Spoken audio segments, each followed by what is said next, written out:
Buenas noches, ingeniera. Nosotros somos el grupo número 3, conformado por los siguientes integrantes: la compañera Daisy Espinosa, Ángeles Sánchez, Carla Hidrobo, Dana Ogonaga, Jonathan Moreta y Violeta Xiels. En esta ocasión le vamos a relatar sobre las etapas de la historia del Estado ecuatoriano. La historia del Estado ecuatoriano abarca desde las primeras civilizaciones que habilitaron el territorio hasta la consolidación del Ecuador como un Estado independiente y moderno. En la actualidad, Ecuador enfrenta retos en áreas como la corrupción, pobreza, la violencia y la sostenibilidad ambiental. La situación política sigue siendo cambiante, con diferentes gobiernos que tratan de abordar las demandas sociales y económicas del país. Este recorrido muestra cómo Ecuador ha evolucionado desde las primeras civilizaciones hasta convertirse en un país moderno, con una identidad propia, aunque aún enfrentando desafíos significativos en su desarrollo. La época aborigen. Antes de la llegada de los españoles, Ecuador estaba habitado por diferentes culturas aborígenes que se desarrollaron durante miles de años, es decir, antes de Cristo, hace 15.000 años se puede decir. Entre las más destacadas está la cultura valdivia, que fue una de las principales civilizaciones de América, conocida por sus avances en agricultura y cerámica. En el siglo XV, el Imperio Inca conquistó gran parte de lo que ahora es Ecuador, integrando estas culturas a su vasto territorio conocido como el Tahuantinsuyo. Este dominio trajo cambios importantes como la introducción de la lengua quichua, nuevas formas de agricultura y la veneración al dios Sol como eje religioso. Sin embargo, este dominio fue breve, ya que en 1532 los conquistadores españoles, liderados por Francisco Pizarro, llegaron al territorio.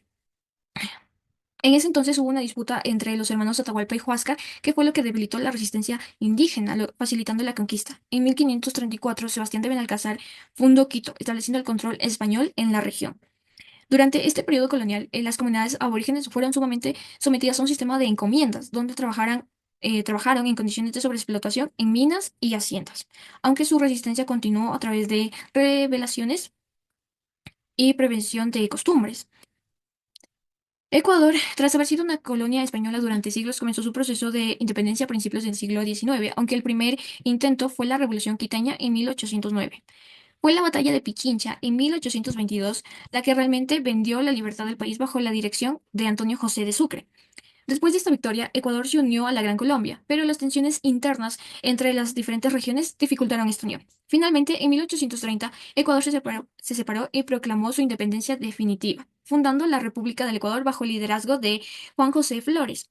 El 13 de mayo de 1830 marca la formación oficial de la República Ecuatoriana y en septiembre de ese mismo año se aprobó la primera constitución y desarrolló un sistema unificado y centralista.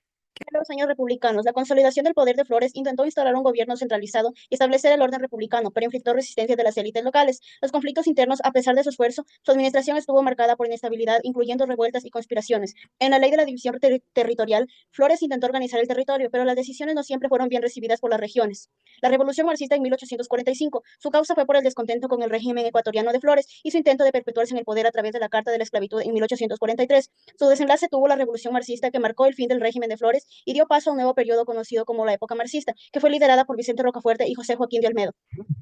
La época marxista tuvo como objetivo buscar reformas que reflejan los ideales republicanos y liberales, pero por otro lado, la relación entre el Estado y la Iglesia fue un conflicto durante todo este largo tiempo. Las causas de los conflictos regionales fueron por la disputa sobre la capital del país, las presiones económicas, la falta de estructura de comunicación, los intentos de sucesión de Guayaquil y guerras civiles entre los caudillos. Gracias. Revolución Liberal de 1825 a 1925. Contexto histórico y causas de la revolución. El contexto en la situación política y social previa fue que antes de 1895, Ecuador estaba bajo gobiernos conservadores que mantenían una estrecha relación entre la Iglesia y el Estado, que limitaba las libertades civiles y el progreso social. La sociedad enfrentaba desigualdades marcadas y una economía estancada. Una de las causas que también fue importante fue el liderazgo del Faro, ya que Eloy Alfaro emergió como líder del liberalismo radical, promoviendo ideas de modernización y separación entre la Iglesia y el Estado. El desarrollo de la revolución del gobierno de Rey Faro, el 5 de junio de 1895 en Guayaquil, se proclamó el inicio de la revolución liberal, desconociendo el gobierno conservador y nombrando a Eloy Faro como jefe supremo. Consecuencias y legados de la revolución. Bueno, en la educación, esto estableció un sistema educativo laico, público y gratuito, ampliando el acceso a la educación para diversos sectores de la sociedad. En temas de infraestructura, bueno, construyó el ferrocarril Guayaquil-Quito, facilitando el transporte y el comercio interno y la modernización del Estado. Las reformas implementadas sentaron las bases para un Estado más moderno y democrático, aunque también enfrentaron resistencia y conflictos internos. La democracia y reformas contemporáneas de 1979. Ahí se dan las reformas constitucionales con la presidencia de Jaime Roldos Aguilera el 10 de agosto de 1979. Tenemos también los gobiernos democráticos, donde el aporte democrático tiende a ser débil y superficial. Tenemos a su vez la tensión social, que en un contexto regional de gobiernos del tacto, Ecuador fue uno de los primeros países en dejar dicho régimen militar alto. Tenemos también los cambios políticos. La existencia del Congreso es la encarnación del nuevo periodo, por lo que se presenta como expresión del voto popular. Tenemos también la presidencia de Rafael Correa. Tenemos también la presidencia de Rafael Correa, que se da desde 2007 hasta el 2017. En él se aprueba la Constitución en el 2008. A su vez se da la equidad social y a su vez los derechos fundamentales, donde la Constitución del 2008 también fortalece las garantías de los derechos que no se reducen a sus jurisdicciones. Y por último, tenemos los movimientos sociales del Ecuador. En ella tenemos la CONAIE, que es la Confederación de las Naciones Indígenas del Ecuador. Tenemos la lucha de la justicia social y, por último, la gobernanza inclusiva, que se da con el discurso político de Rafael Correa, donde se constituye un torno a la supuesta revolución ciudadana. Muchísimas gracias.